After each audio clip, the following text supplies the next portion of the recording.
S12R20 continued in Donkey Kong's tropical circuit for the running of the Yoshi's Woolly World 500.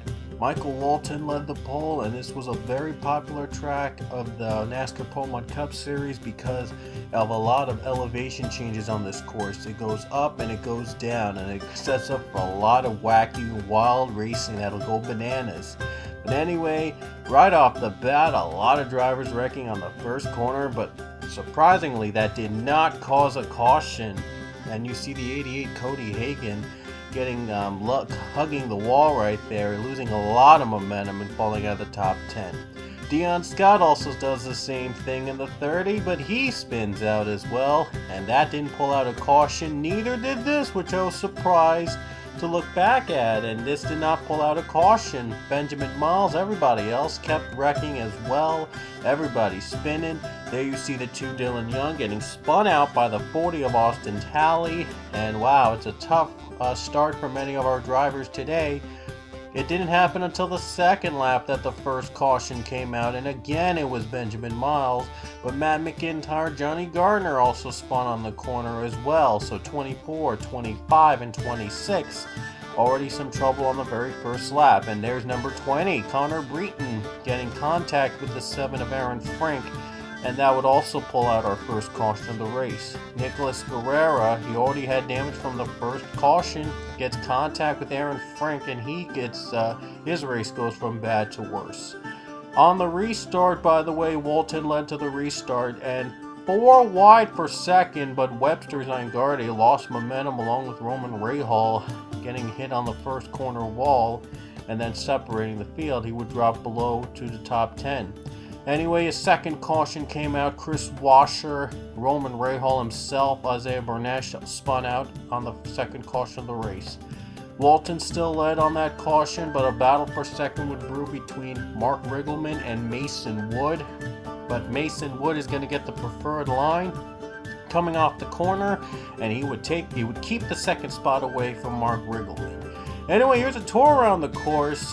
This, like I said, has a lot of elevation changes. We go uphill, we go downhill. It is a really tough, treacherous test for many of our drivers today, as they have to deal with the elevation changes and also have to deal with their tires, trying to be steady as possible, because it could be very difficult to be steady until that preferred line on the bottom you see there as possible, as we kept that so that we can identify which line is the best line to take in a track. What drivers will have to use that line to take that strategy.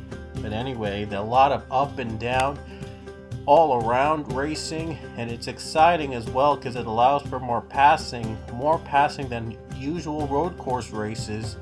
It allows for more passing, especially for the lead battles. We see a lot of good battles brewing because of this course layout. Goes up and down, makes left and right, and then they're pretty quick, so they got to be really sharp. Their minds have to be sharp in order to navigate through this entire course, and that, my friends, was just one lap at Donkey Kong Tropical Circuit. Third caution came when Trevor Gelfie and Daniel Coffey spun on the same turn as everybody else did. You're pretty much going to see most of the same thing from here on out for these cautions here at DK. The leaders came into pit, but just before the green flag, which I don't understand how the AI logic works that way. I'm not sure why they do that, but that led Joshua Balkin to take the lead just before the green flag waves. Again, I'm not sure why the top 10, the leaders, all had a pit before the green flag, and it's really unusual. Anyway, we had another lead change later this lap, as the 21 Austin Mongold got a good run on the bottom. He got an excellent run, not only passing Jasmine Acosta for second, but passing Balkin for the lead. I'm not sure how he was able to get a run like that off the final corner. But anyway, another caution came when the 9, Michael Walton, gets contact with the 6, Mark Riggleman. Again, Riggleman's involved, and Walton, this will hurt his chances to win today. Balkin has to come into pit just before, well, not before the green, during the caution period this time, but Angel Navarro would take the lead. There you see the 26 Johnny Garner on the restart, getting a better jump than the 96, and he tries to challenge him for the lead. Jack Blake working his way all up to the top 5. Isaiah Bernesh as well. Gardner really trying to take the lead away. My apologies for the change of cameras, but he just couldn't do it and gets challenged by Isaiah Bernesh for second. Jack Blake, unfortunately, gets hit on that corner, but that was not why the caution came out again. This was the reason DJ Curtis spun by the one Jordan Davis. Jack Blake's top 5 day. Like I said, he had a top 5, maybe top 10 day going, but that was ruined by that little spin. Anyway, final restart of the race. 4 laps to go. Navarro led. Isaiah Bernesh now moves up to second, and Chris Washer moves up to the 3rd spot. There you see the 28 Isaiah Bernesh trying to make it side by side against the 96 Angel Navarro. He makes it side by side heading in down to turn 1 and coming up to turn 2.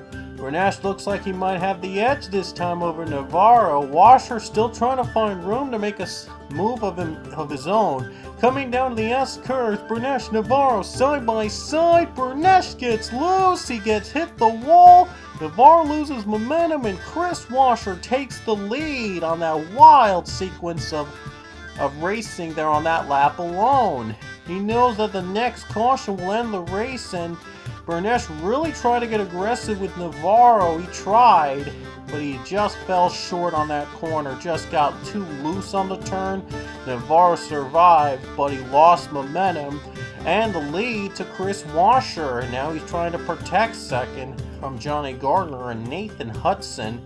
And he will protect second down to the caution. And for the final caution of the race, Chris Washer would lead to the stripe. We'll get you another look of the incident of the 28, and you see the 15 and the 18 involved in another spin as well, and Bernesh was spun. That was after Bernesh spun. But after that, a shocking twist happened. The leaders pitted with just 2 laps to go under caution. I don't know how the AI thought this logic was a good idea. I swear, this was not planned at all.